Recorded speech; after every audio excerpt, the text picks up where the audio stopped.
The architecture of the next conflict. The shift in perspective.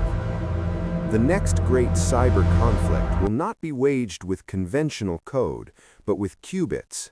For decades, the world of cybersecurity has been a game of cat and mouse played in the realm of binary, zeros and ones, if-then statements, and brute force power.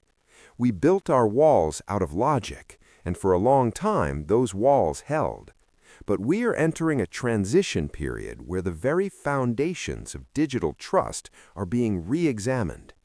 We've all seen the headlines. We've heard the hype about the quantum apocalypse or Q-Day.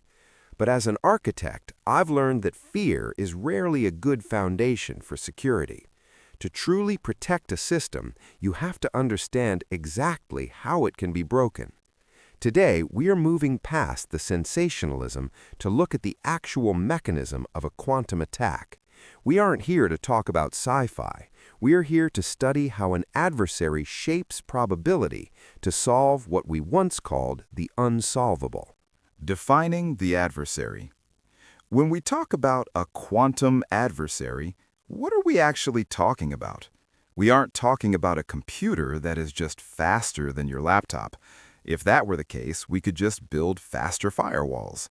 No, we are talking about a machine that operates on a completely different set of physical laws. Imagine trying to find a specific exit in a massive, dark maze.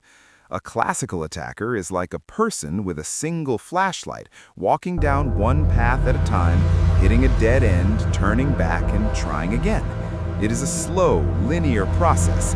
A quantum attacker, however, doesn't walk the maze. They become the maze. They use the principles of quantum mechanics to occupy every path simultaneously. They aren't looking for the exit. They are creating a mathematical state where the exit is the only logical outcome. That is the shift we are witnessing, from searching for a needle in a haystack to making the needle the only thing left in the room. The Insightful Architect Mission.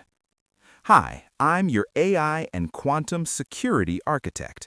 With a master's degree in cybersecurity technology, I've spent a significant amount of time looking at the intersection of emerging tech and defensive strategy.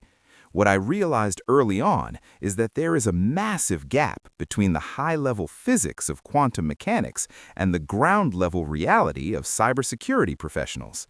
My mission with this channel, and specifically with this video, is to bridge that gap. I want to give you the blueprint. In this session, we are going to deconstruct the Grover attack. We're going to look at the three pillars of quantum search: superposition, the oracle, and interference. We're going to see how an attacker uses these not as magic spells, but as structured algorithmic tools to tilt the odds in their favor. By the end of this, you won't just know that quantum is powerful, you'll understand why it changes the way we have to think about every password, every bank transaction, and every encrypted file on Earth. Setting the stage for the deep dive. Before we dive into the math and the animations, I want to offer a quick reality check. As an architect, I value intellectual honesty. The hardware required to carry out the attacks we're discussing today is still being forged in laboratories around the world. We are in the NIST era, the noisy intermediate scale quantum era. The building materials for a full-scale attack aren't quite ready yet. However, the blueprints are ready. And because the data we encrypt today needs to stay secure for decades, we cannot afford to wait for the hardware to arrive before we start building our defenses. We have to be proactive, we have to be informed, and we have to be ahead of the curve. So let's stop looking at the headlines and start looking at the code. Let's go inside the attack. First, we need to understand the attacker's primary weapon. Let's look at the power of superposition. The classical limitation. Let's start by looking at the world we know, the classical world. In traditional cybersecurity, we've always relied on a very specific mathematical wall, the sheer volume of possibilities. When an attacker tries to brute force a password or an encryption key today, they are essentially playing a game of trial and error on a massive scale. Think of it like a locksmith trying to open a vault with a billion possible combinations. In a classical world, every single guess is a separate, isolated step. The attacker tries combination A. It fails. They reset and try combination B. This process is slow, it is predictable, and most importantly, it is linear. If there are n possibilities, the laws of classical physics dictate that you must expend n amount of effort to be certain of the result. This linear relationship is the very foundation upon which all modern digital trust is built. The quantum shift, defining the wave. Now, I want to be clear. As an architect, I often see people describe superposition as magic or being in two places at once. In reality, it's much more structured. Superposition allows the attacker to prepare every possible candidate simultaneously as a wave of overlapping possibilities. Imagine instead of a locksmith trying one key, the locksmith turns into a mist that fills the entire room, touching every single tumbler in the lock at the exact same moment. We aren't just speeding up the clock, we are compressing the entire search space into a single, unified quantum state. Why it's not just parallelism? Early in my research, I used to think of this as just really fast parallel processing, but that's a classical way of thinking. In a parallel system, you just have a million computers doing a million separate tasks. In a quantum system, you have one system where all those possibilities are mathematically entangled. This wave of possibilities means the attacker isn't just looking at the answers, they are looking at the probability of the answers.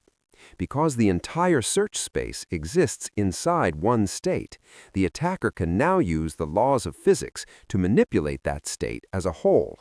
They aren't just guessing, they are sculpting the probability of the universe to tilt in their favor.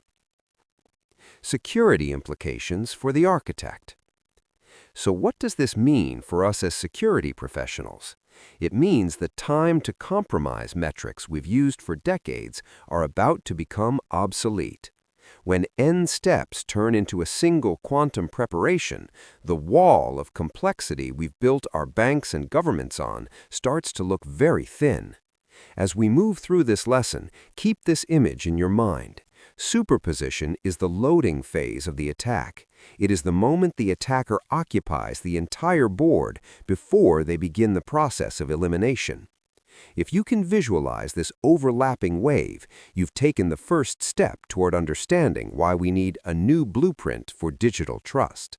We aren't just defending against a faster computer, we are defending against a machine that sees every possibility. The Oracle and the Art of Phase Inversion. Topic: Marking the correct answer via phase inversion. Defining the Oracle. Once the attacker has prepared the search space in superposition, that cloud of possibilities we just discussed, they face a new challenge. They have all the possible keys, but they don't know which one is correct. This is where the Oracle comes in. Now, in the tech world, the word oracle often conjures up images of a database or a source of all knowledge. But in quantum security, the oracle is much more subtle. It isn't a list of answers. Instead, think of the oracle as a logical test. It's a small quantum program designed to recognize the correct answer without needing to know what that answer is beforehand. It's like a lock that only turns when the right key is inserted. It doesn't need to know the key's shape until the moment they meet. The subtle spark, phase inversion. So how does the oracle mark the answer? This is the most misunderstood part of Grover's algorithm. People often assume the oracle makes the right answer glow or stand out, but mathematically it does something far more clever, phase inversion. Imagine our wave of possibilities as a series of peaks above a horizontal line. When the oracle identifies the correct state, it doesn't push that peak higher. Instead, it flips it. It multiplies the amplitude of that one specific state by -1, essentially pointing it downward, while every other incorrect state remains pointing upward. In the quantum blueprint, this is the spark. It's a tiny sign flip, but it's the only difference that exists in the entire system. At this moment, the right answer isn't stronger than the others, it's just opposite. The why phase matters.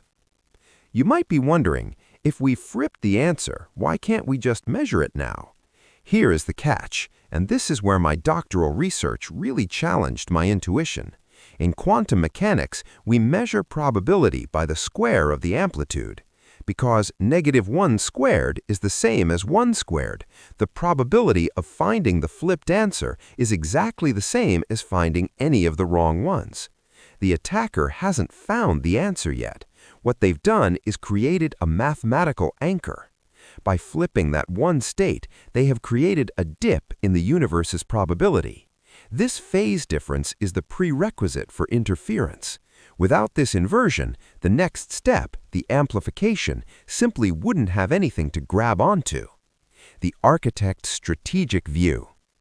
From a security perspective, this tells us something vital. The strength of our encryption depends on how hard it is for a quantum computer to build this oracle. If the logical test is too complex or requires too many qubits, the attack stalls. But if the test is efficient, as it is for most symmetric ciphers like AES, the oracle becomes a silent, high-speed marker.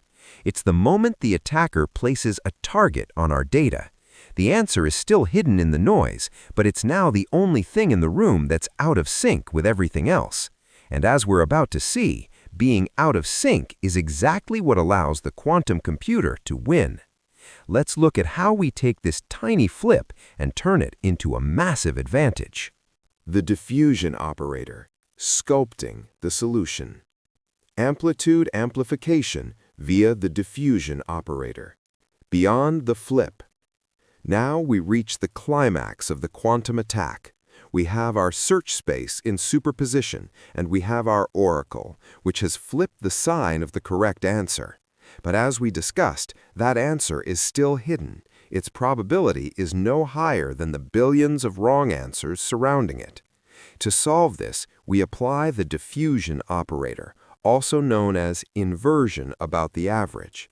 If the oracle was the spark, the diffusion operator is the engine. It's the mathematical mechanism that takes that tiny phase difference and transforms it into a massive, measurable advantage.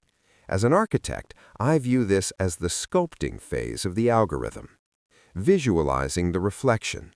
So, how does inversion about the average actually work? I want you to visualize a series of waves. Most of them are at a certain height. This is the average height of our system. But remember, our correct answer is pointing downward because of the oracle. The diffusion operator takes every single amplitude in the system and reflects it across that average line. Think of a mirror placed at the average height. The wrong answers, which were already very close to the average, don't move much. In fact, they get pushed slightly downward toward the baseline. But our correct answer, which was far below the average, gets reflected all the way up, soaring far above the rest. This is the moment the cloud of possibilities begins to crystallize into a single, undeniable truth. Constructive versus destructive interference. What you are witnessing here is the dual power of interference. By pushing the wrong answers towards zero, we are using destructive interference. We are essentially muting the noise of the incorrect keys. Simultaneously, by reflecting our target state upward, we are using constructive interference. We are amplifying the signal of the correct answer. This is why quantum computing is so fundamentally different from classical search. A classical computer has to look at an answer to know it's wrong. A quantum computer uses the math of waves to make the wrong answers cancel each other out before we ever even look at them. You are watching the attack converge in real time, tilting the probability of the entire universe in favor of the attacker. The architect's conclusion. The real-world impact. This process, this Grover iteration, is repeated multiple times. With each pass of the oracle and the diffusion operator, the correct answer grows taller and brighter, while the noise fades further into the background. From a security standpoint, this is the scaling law in action. While a classical attacker is still checking their first few thousand combinations, the quantum attacker has already shaped the probability space so that the correct key is overwhelmingly likely to appear upon measurement. We haven't just sped up the search, we've changed the rules of the game. We've replaced trial and error with mathematical convergence. This is the heart of the quantum threat. And as we move forward, it's exactly what we must build our new post-quantum defenses to withstand. Thank you for walking through this blueprint with me. Let's take what we've learned and look at the defense. The power of the square root. The classical burden. Let's pause here for a moment, because what we're looking at on this slide is effectively the aha moment of quantum search. In the world of cybersecurity, we are obsessed with work factors. We believe that if we make a lock complex enough, no one will have the time or energy to try every combination. On the left side of your screen, you see the classical reality, the O of n scaling law. In computer science, O of n is a polite way of saying it grows exactly as fast as the problem does. If a password space has a billion possibilities, a classical attacker, no matter how powerful their supercomputer, is fundamentally shackled to that billion. They might get lucky and find it in the first few thousand tries, but on average, they're going to grind through 500 million guesses before they see success. It is a linear, exhausting, and predictable slog. This is the foundation of modern cryptography, the idea that the sheer volume of n will eventually exhaust the attacker. The quantum pivot, breaking the linear chain. But now look at the right side of the chart. This is the quantum weapon, Grover's algorithm, operating at O of square root of n. Now, to a mathematician, the square root is just a function, but to a security professional, it is a catastrophic collapse of the barrier. When we move from n to the square root of n, we aren't just making a computer faster in the way a new CPU is faster than an old one. We are changing the fundamental rules of the universe's scaling laws. We are moving from a world where we count every single grain of sand to a world where we can identify the one grain we need by only looking at a tiny fraction of the beach. In our 1 billion step example, the math is staggering. The classical attacker is staring down 1 billion operations. The quantum attacker, using interference to let the correct answer emerge, only needs about 31,622 iterations. That is a reduction of over 99.99% of the work. The architect's perspective. It's not magic, it's efficiency. As your architect, I want to be very clear about what this does and what it doesn't do. It is a common myth that quantum computers make brute force instantaneous. You'll hear headlines claiming that encryption is dead because quantum can solve anything in a second. That is simply not true. A quantum attacker still has to do work. They still have to run those 31,000 iterations. And each of those iterations is a complex high-energy dance of phase shifts and diffusion operators. On current hardware, and even on the fault-tolerant hardware of the future, those steps take time. Brute force doesn't become free, but what it does become is manageable. It becomes computationally feasible.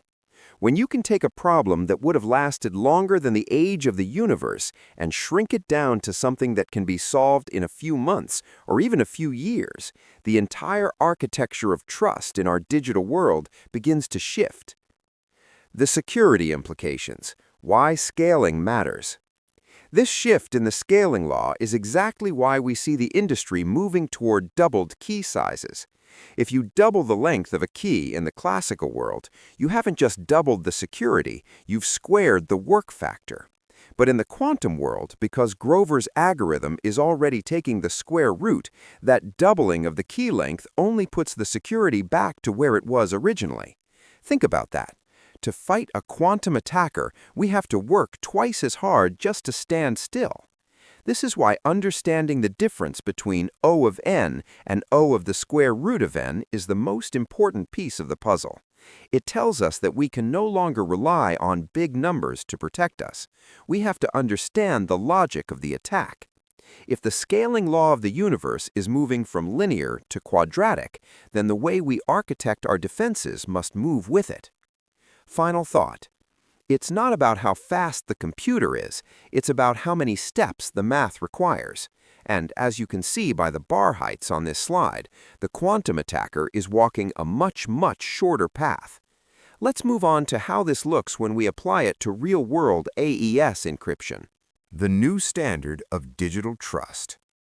The NIST mandate, beyond the suggestion. If the previous slide showed us the aha moment of math, this slide shows us the now what of global policy. We're looking at the NIST recommendations, the National Institute of Standards and Technology. When NIST speaks, the world's digital infrastructure listens. And right now, NIST is delivering a very clear mandate. We must move toward doubled symmetric key lengths. Now, why is this happening? It's not because NIST is being overly cautious or guessing about the future. It is because of the fundamental reality of the scaling law we just discussed. Grover's algorithm effectively acts as a universal solvent for symmetric encryption. It doesn't break the lock by picking it. It shrinks the entire door. When we say that Grover's cuts your key strength in half, we aren't talking about the length of the string of bits. We are talking about the effective security level. We are talking about how much work an attacker has to do to break into your data. The 128-bit safety margin. Let's get specific. For decades, AES 128 has been the gold standard. It is the bedrock of secure communication, from your banking apps to government filings.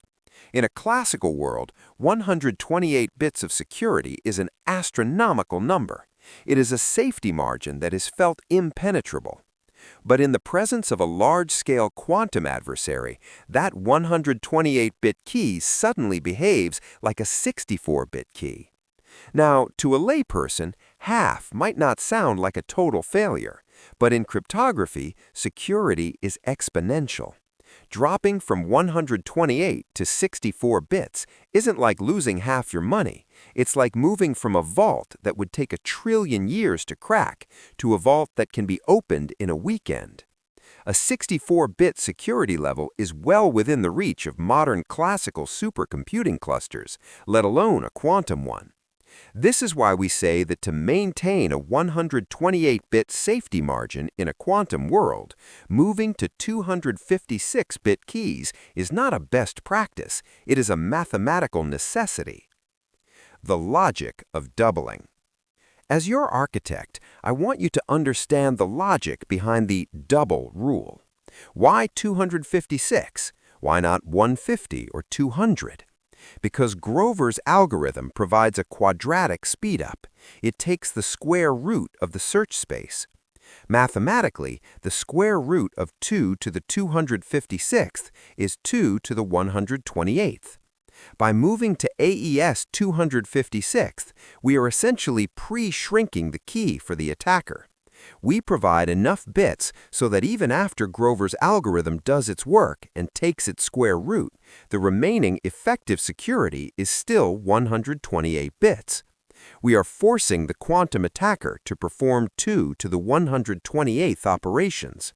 That remains a number so large that even the most powerful quantum computer imaginable would be exhausted by the task. We are restoring the status quo. We are building a wall that is twice as high because we know the attacker has found a way to jump twice as far. The real-world migration. Why now? The question I get most often is, if we don't have large-scale quantum computers today, why are we changing our systems now? The answer lies in the lifespan of data. The information we encrypt today, health records, national security secrets, long-term financial contracts, needs to remain secure for 20, 30, or even 50 years. If a quantum computer arrives in 15 years, it can be used to retrospectively decrypt everything we are sending right now. This is the harvest now, decrypt later threat. By migrating to AES 256 and following the NIST post-quantum roadmap today, we are effectively future-proofing our digital legacy. We are ensuring that the secrets we lock today stay locked, regardless of how fast the hardware evolves. This shift is the cornerstone of what we call quantum readiness. Final thought. It's a rare moment in history where we can see the threat coming from decades away with mathematical certainty. We have the blueprint, we have the mandate, and now we have the tools. Let's wrap up this lesson by summarizing the core pillars of Grover's search. The architecture of readiness. Recapping the blueprint. We have covered a lot of ground today. We've moved from the abstract math of wave interference to the high-stakes world of global encryption standards. But as we tie this all together, I want you to step back and look at the entire architecture of readiness we've built. Quantum security isn't just about a new type of computer, it's about a new way of thinking. We've moved past the magic and the sci-fi to understand that a quantum attack is a structured mathematical process. It is a game of probability played at the Planck scale, where the winner is whoever manages interference more effectively. By understanding this, you are no longer just a passive observer of the quantum hype. You are now someone who understands the fundamental mechanics of the future. The 4 key takeaways. Let's solidify your foundation with 4 key takeaways from today's lesson. First, superposition is the canvas. An attacker doesn't guess one key at a time. They encode every possibility into a single wave of overlapping states. They don't search through the space, they occupy the space. Second, the oracle is the catalyst. Through phase inversion, the attacker marks the correct answer with a simple sign flip. It's a subtle change, but it's the spark that makes everything else possible. Third, interference is the engine. This is where the work actually happens. Through the diffusion operator, the attacker uses constructive interference to amplify the right answer and destructive interference to mute the noise. They are sculpting the probability until the truth becomes the only thing left standing. Fourth, the square root is the reality. This is the scaling law that changes the world. Grover's algorithm doesn't make brute force instantaneous, but it makes the impossible manageable. It's why AES 128 is becoming a legacy standard, and why AES 256 is the new minimum for long-term trust. This is a massive shift for our industry, and we're only just scratching the surface. I'm still learning, still exploring, and still refining these blueprints as the technology evolves. That's why your voice matters. Are you seeing these changes in your own organizations?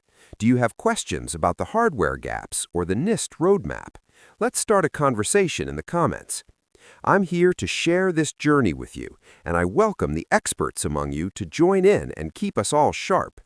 If this breakdown brought you value, hit the like button and subscribe to AI Quantum Secure. Your support helps us reach more people who need to understand these critical shifts. Thank you for being part of this exploration. I'm your AI and quantum security architect, and I'll see you in the next video.